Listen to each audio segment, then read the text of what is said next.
Umunri,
also to do the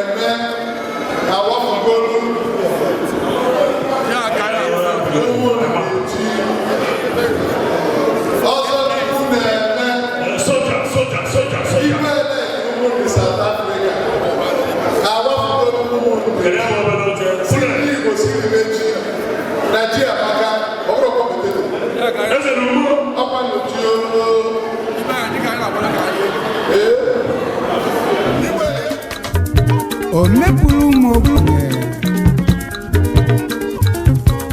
gaba n'iru na Chukwukwe n'azụ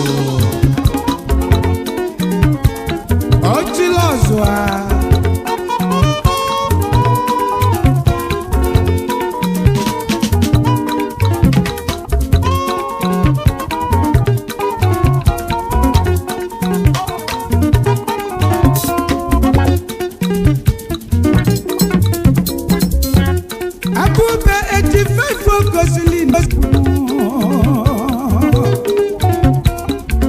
dena bolono mabono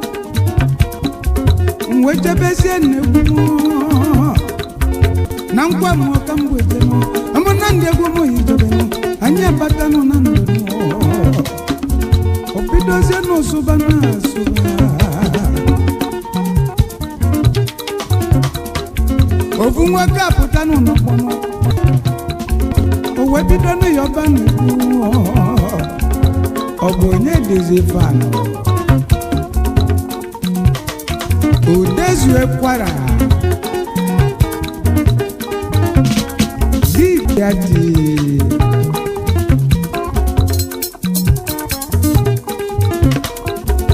Asinonye nesoko nekilino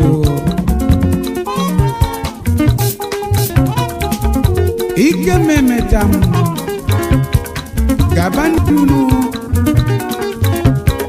Neku adatu afọ okpuru ụzọ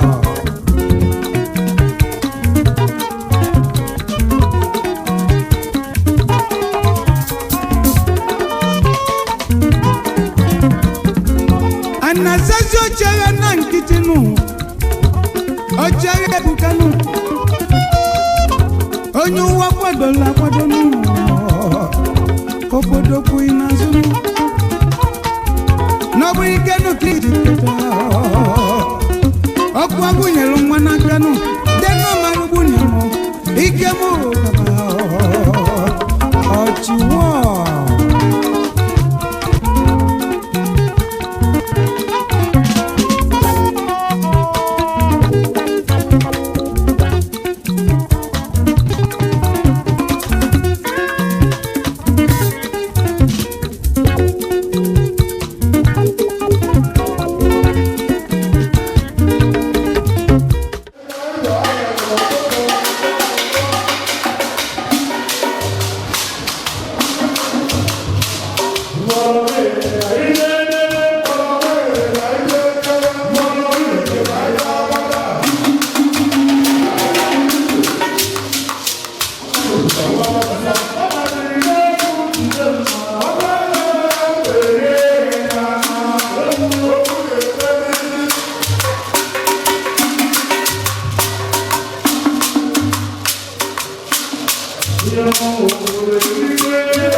na-eso ka ọ na-ekili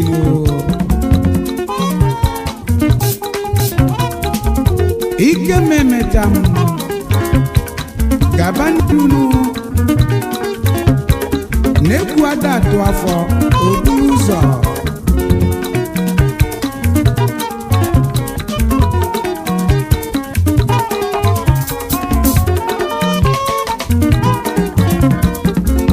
anasazi ochere na nkịtị nụ ochere ebukanụ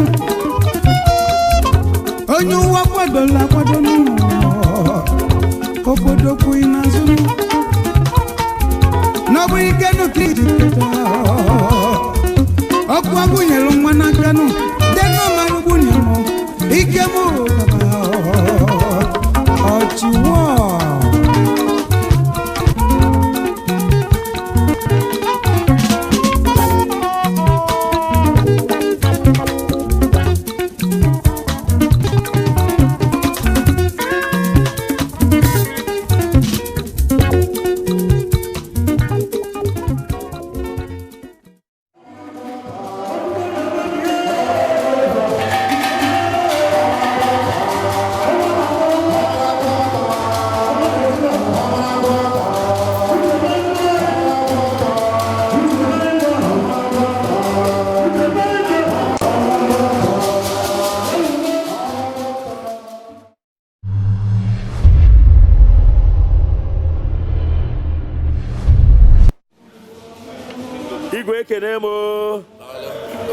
It is a very beautiful event and a wonderful opportunity to have you interviewed by Fomex Media, the media partners with Umunri on this great event, the New Yam Festival. Can you tell us a little bit about this New Yam Festival and why it is very, very important to the Umunri people? Thank you very much. New Yam Festival is a celebration of the New Yam.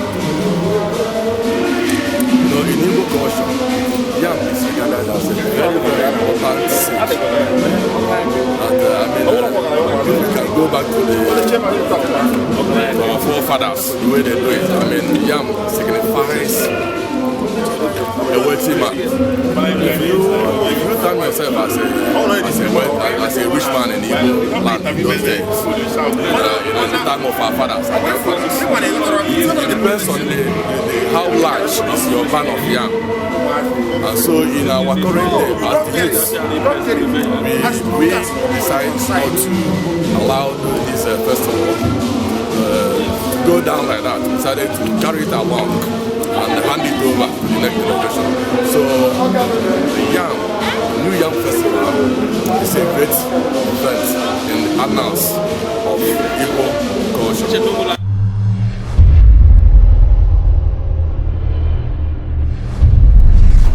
It was a very beautiful event this evening. Can you tell us a little bit about what happened today here?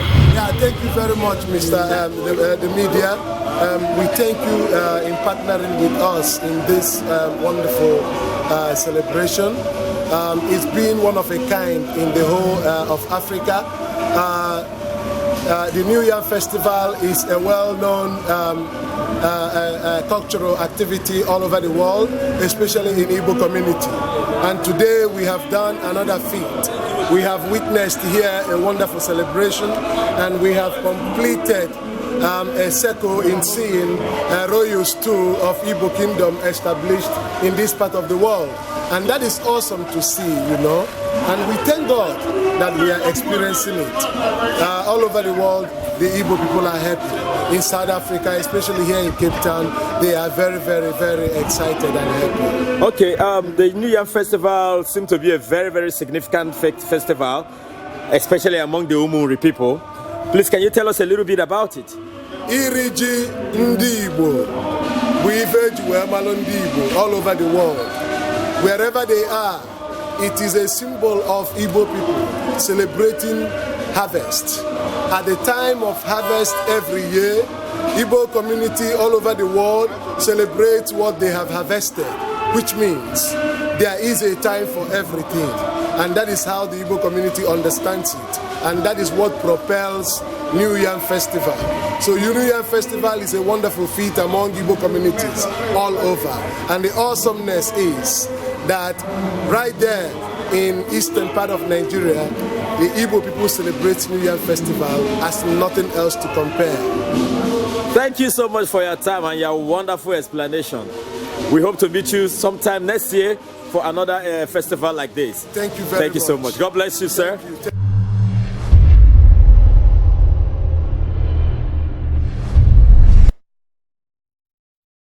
It's our honor to have you on our interview platform to say one or two things about this event. Could you please introduce yourself to the viewers?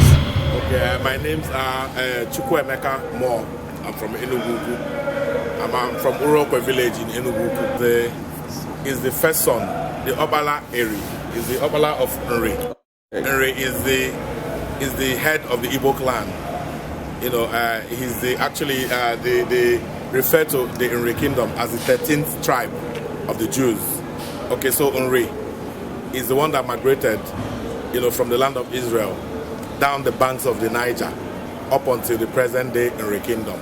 So Enugu is the first son of Umunri. Yam is a very important crop that the Igbos produce, particularly the Umunri kingdom. Yam is a crop for the wealthy, because back in the days, the way we quantify wealth is through farming, you know, through farm crops.